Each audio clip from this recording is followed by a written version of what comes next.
একজন গরিব লোক কিছু ছাগল চড়িয়ে তার জীবিকা নির্বাহ করছিল। সারাদিন সে ছাগল চড়াত আর সন্ধ্যা হলেই তার স্ত্রীর সাথে বসে সেই ছাগলের দুধ পান করে পেট ভরাত। একদিন সন্ধ্যায় ওই গরিব লোকের স্ত্রী ছাগলের দুধ দহন করে একটি পাত্রে রাখল, তারপর অন্য কোনো কাজে লেগে পড়ল। কিছুক্ষণ পর যখন সেই দুধের পাত্রটি উঠালো, তখন হঠাৎ করে হাত থেকে পড়ে গিয়ে সমস্ত দুধ মাজিতে পড়ে গেল।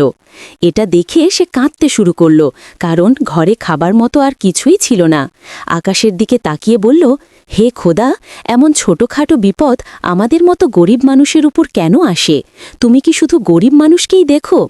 ঠিক সেই মুহূর্তে একটি বিড়াল এসে মাটিতে পড়ে থাকা সেই দুধ খেতে শুরু করল, কিন্তু কিছুক্ষণের মধ্যে এসে ছটপট করতে লাগল আর সেখানেই মারা গেল।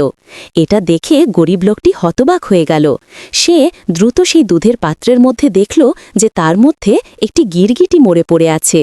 গরিব লোকটি তখনই বুঝতে পারল আল্লাহর রহমত কত বড়। যদি তারা ওই দুধ পান করত তাহলে তারা দুজনেই মারা যেত। তখন গরিব লোকটি কাঁদো কাঁদো কণ্ঠে বলল, হে আল্লাহ, তোমার সমস্ত কাজ রহমত ও বরকতে ভরা।